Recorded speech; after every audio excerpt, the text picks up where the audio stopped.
The chair stayed empty for 3 days. It sat in the middle of the front row in room 203, Ms. Layton's social studies class. Clean, untouched, avoided like it carried a weight heavier than books or bags, because that was Devon Washington's chair. And Devon wasn't coming back. Not yet, anyway. 3 days earlier, Devon, a soft-spoken black student with a love for history and sneakers, had been shoved in the hallway by another student, Eli Matthews, a senior football star with a bad temper and worse words. He used a slur, loud enough that teachers heard, loud enough that Devon's younger sister, also in the school, ran to the bathroom crying. Eli was suspended. Devon stopped coming to school. At first, the story blew up. Everyone talked about it. News trucks parked outside the school. There were social media posts, protests, and uncomfortable silences in the lunchroom. But within a few days, things got quiet. Too quiet. Until the morning Devon returned. He walked in with his mom, backpack over one shoulder, headphones in. The room went still. No one spoke, no one moved. Except Ms. Layton. She walked over, held out her hand, and said warmly, "Welcome back, Devon. Your seat's been waiting." He nodded politely, avoiding everyone's eyes, and sat. Then, something unexpected happened. Eli walked in.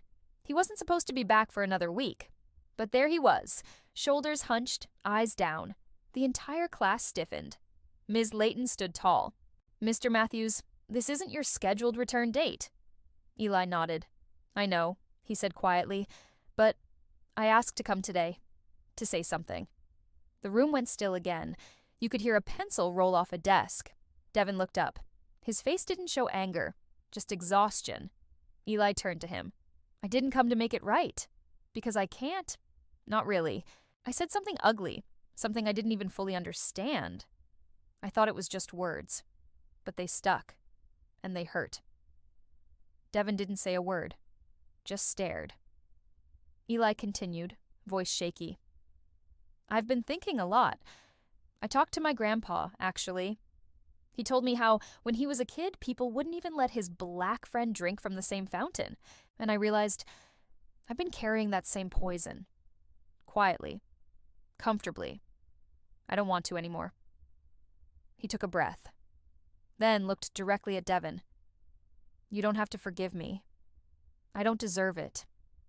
But I wanted you to know. I see you, and I'm trying to be better." The classroom was silent. Devon finally spoke, not loudly, not with fire, just calm, tired wisdom. "It's not about the words. It is about the fact that they live in you and they jumped out the second you felt angry. But, yeah, trying is something. Just make sure you don't stop trying when it's not trending anymore." Eli nodded. His eyes were glassy. Ms. Layton stepped forward. "In that case," she said, "I'd like to try something too." She pulled out an envelope. Inside were letters, handwritten by every student in class. She handed them to Devon. "These are for you. Not because we know how you feel, but because we don't. And we want to learn." Devon opened the first one. It said, "I'm sorry for laughing when Eli pushed you. I was scared to say anything. But silence is a choice, too. Marcus." Another one read, "Your sneakers are dope, and your history project last month taught me more than any textbook." Nina letter after letter. Truth after truth.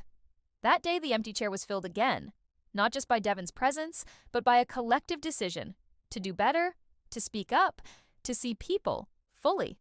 Years later, at their high school reunion, Eli approached Devon again, this time as a teacher at a different school. "I'm teaching kids now," he said, "and I tell them about the day a classmate taught me what real courage looks like." Devon smiled. Not bitter, not vengeful, just whole. If this story moved you, please subscribe to the channel. Sometimes, the smallest step toward understanding can lead to the biggest change. And if you watched till the end, thank you. Your heart is in the right place.